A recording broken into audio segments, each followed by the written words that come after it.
बात ही करना है। इस राज के सबसे बड़े नौकर चीफ सेक्रेटरी ऑफ झारखंड, उन्हें बुलाइए, उनसे बात करेंगे।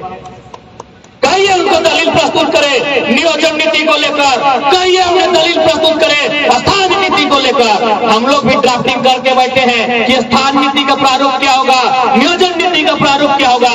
यदि किसी एक पॉइंट में हम लोग को 30 सेकंड के लिए या चलती घड़ी रहे, सोनाटा रहे या टाइटन रहे, अगर खामोश कर दिया तो आंदोलन से हम लोग पीछे हट जाएंगे। गुजरात में क्या पॉलिसी है, उड़ीसा में क्या पॉलिसी है, तेलंगाना में क्या पॉलिसी है, तमिलनाडु में क्या पॉलिसी है, आप बताइए स्टडी करके। मैंने बोकारो को झारखंड है, यहाँ पॉलिसी नहीं रहेगी, यहाँ 60-40 होगा, यहाँ नियोजन नीति नहीं रहेगी, यहाँ स्थान नीति नहीं रहेगी। कि जिन परिस्थितियों में, जिन साधन और संसाधनों के साथ झारखंड राज्य अलग हुआ है, आने वाले 20 सालों में ये भारत वर्ष का नंबर 1 राज्य है। आज 20 वर्ष बीत चुके हैं, हम लोग सभी मोटा मोटी पढ़ लिख चुके हैं, हम चिंतन मंथन करने सीख चुके हैं। आज 20 साल बीत चुके हैं, राज्य के सर्वोच्च रहनुमा ने 20 साल पहले जो अनुमान जताया था, 20 साल पहले जो भविष्यवाणी की थी, यह राज्य जिन साधन के साथ, जिन संसाधनों के साथ, जिन परिस्थितियों में अलग हुआ है, ये भारत का नंबर 1 राज्य होगा। आज 20 साल बाद एक बार हम लोग से क्रॉस चेक करते हैं, एक बार जानने और समझने का प्रयास करते हैं, क्या यह राज्य नंबर 1 बना है? क्या यह नंबर 1 राज्य बना है? जब नहीं बना है, 20 साल बाद वही स्थिति है, तो आज समय की मांग है, माटी एक बार फिर से गुलगुलाहट मांगती। और चूंकि हम गिरिडीह की सरजमी में हैं, तो मैं गिरिडीह का उदाहरण देना चाहूंगा कि यदि आज हम लोग इस लड़ाई को नहीं लड़ते हैं तो नुकसान क्या होगा। 2016 में जो शिक्षक बहाली हुई थी, गिरिडीह में 52 शिक्षक थे। गिरिडीह और गोड्डा दोनों मिला के, माफ कीजिए, गिरिडीह और गोड्डा को मिलाकर 52 शिक्षक की नियुक्ति की गई थी। आपको जानकारी होनी चाहिए, 48 शिक्षक बिहार, यूपी, राजस्थान, एमपी के लोग बने। मात्र 4 टीचर गिरिडीह और गोड्डा के बने थे 52 शिक्षकों में। अब आप बताइए, लड़ना जरूरी है कि नहीं? एकदम है। आज ये बात किसी से छुपी नहीं है कि आज इस राज्य की दशा क्या है।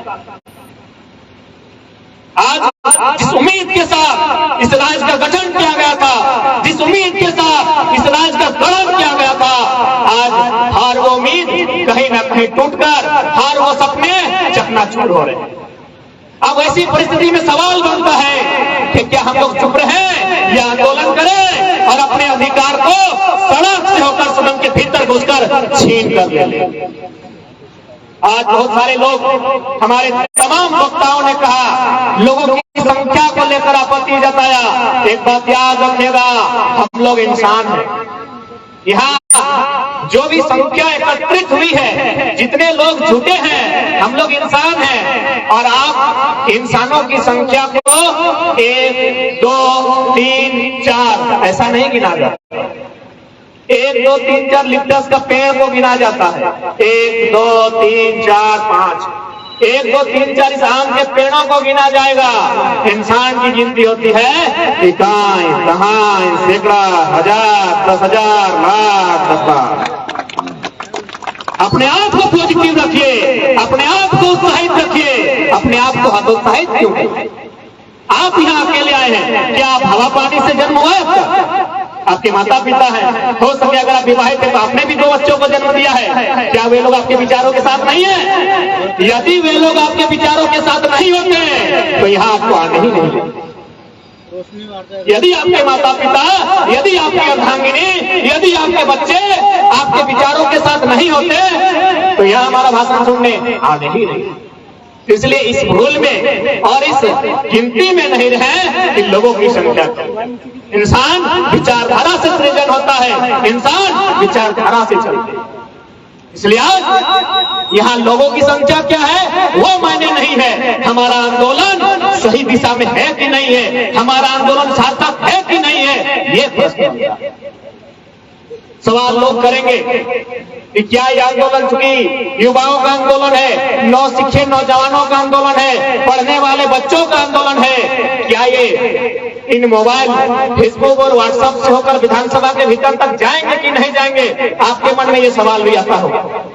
आपके मन में ये सवाल भी आता होगा कि केवल ये फोटो की खिंचाई तक और प्रेस मीडिया तक सीमित तो नहीं न रहेगी, या फिर कहीं मोबाइल के स्टेटस में सीमित तो नहीं न रहेगी। तो आप उतना दूर कहा जाएंगे। माननीय मुख्यमंत्री को देख लीजिए, माननीय मुख्यमंत्री ने क्या भाषण दिया है, कैसे लिया झारखंड, उनका नारा है, वो नारा हम लोगों का। विधानसभा के भीतर सुनिएगा, माननीय विधायक सुदीप कुमार सोनू गिरिडीह के विधायक का स्टेटमेंट, क्या कहा था उन्होंने, वो किनका स्टेटमेंट है, हम लोगों का स्टेटमेंट। इसलिए आप ये मत सोचिए कि आंदोलन यहीं तक सीमित है। इस आंदोलन की गूंज विधानसभा के भीतर होती है। यदि इस आंदोलन के चर्चे विधानसभा के भीतर नहीं होते तो माननीय मुख्यमंत्री विधानसभा सत्र के अंतिम दिन नहीं कहते कि फुटबॉल के मैदान में कमेंट्री करने वाला एक लड़का झारखंड राज्य में नेता होने। विधानसभा के भीतर राज्य के मुखिया को इनडायरेक्ट रूप से हमारा नाम लेना। इसलिए अपने आप को सकारात्मक रखें, नकारात्मक होने का प्रयास कभी नहीं। क्योंकि जब भी कोई आंदोलन होता है, कोई आगाज होता है, बहुत कम संख्या में लोग बाहर आते हैं। अब बात करते हैं कि आज जो समस्याएं झारखंड के पास है, उन समस्याओं से सामना कैसे होगा। सबसे पहले स्थानीय नीति। आप सभी जानते हैं, हम सभी एक परिवार में रहते हैं।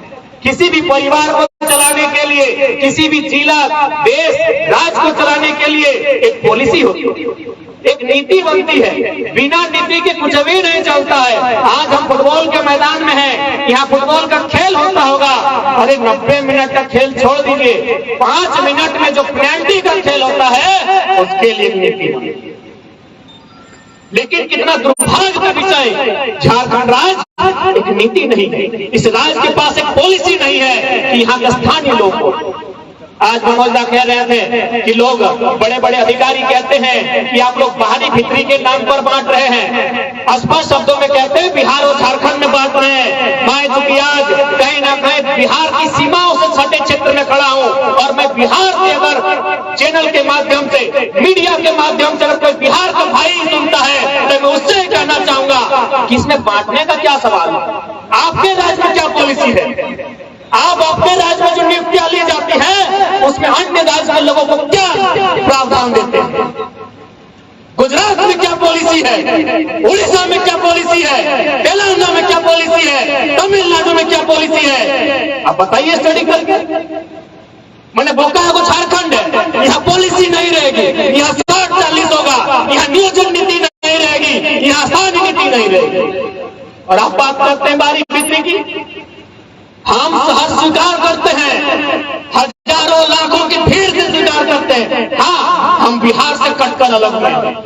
हम आज भी मानते हैं बिहार हमारा बड़ा भाई है, लेकिन हम तो दलील ये देंगे कि जब हम बड़ा भाई से कटकर अपना हिस्से का खेत ले लिए तो खेत हमारा होना चाहिए, वहां जोधपुर हमारा होना चाहिए ना। जब वो खेत हमारा है, वो फसल हमारी है, काटने वाले हम हैं, तो उस उपज पर अधिकार करने वाले आप कौन हैं? हाँ, बिहार के भाइयों को ही कहेंगे, इसमें बाहरी भीतरी का सवाल ही नहीं है।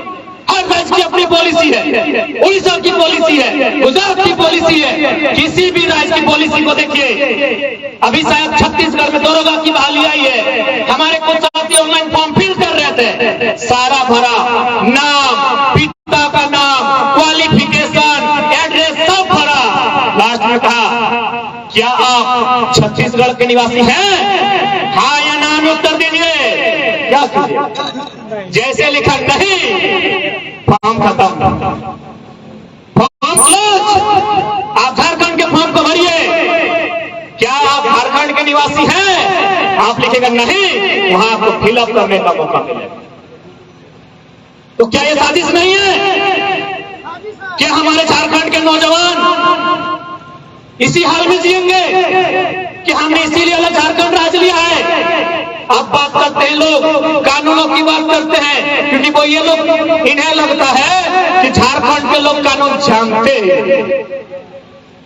तो आज खुले मन से लोकतंत्र के चौथे स्तंभ मीडिया बंधुओं के माध्यम से तमाम कानूनविदों को चुनौती भी देते हैं और ललकार भी देते हैं। आप कानून की किताबों को लेकर आइए और डिबेट पर बैठ जाइए, जिसको डिबेट करना है। और हमने तो स्पष्ट कहा है, हम लोग माननीय मुख्यमंत्री से डिबेट करना ही नहीं चाहते। अरे वो तो खुद एमपी कोटा से बड़ी मुश्किल से गिरते लड़ते झगड़ते इंटर पास किए हैं।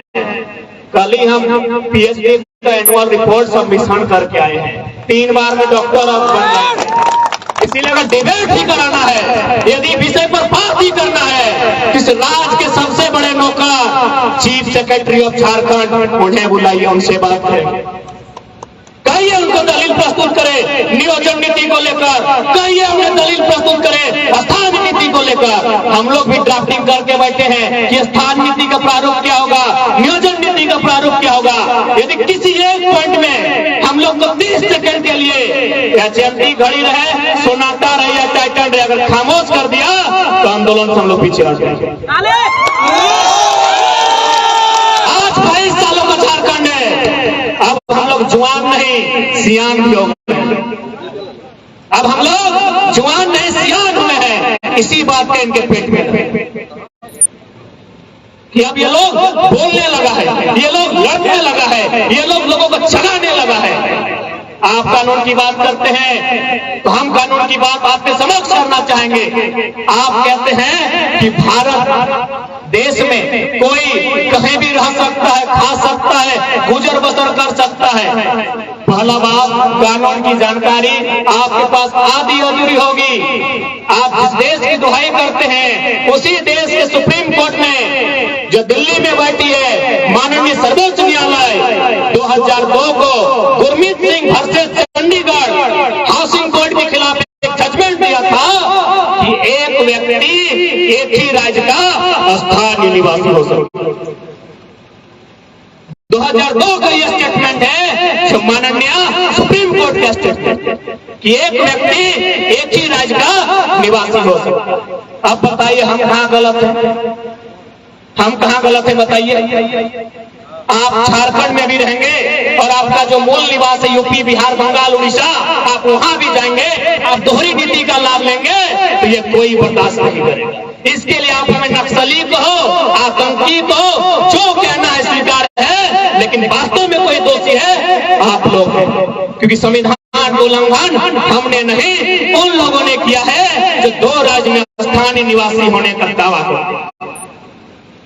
आज माननीय राज्यपाल अपने स्टेटमेंट देकर महाराष्ट्र चले गए कि 1932 का खतियान यदि लागू होता है तो जिन जिलों में बिहार राज्य के लोगों की संख्या ज्यादा है उनका क्या होगा।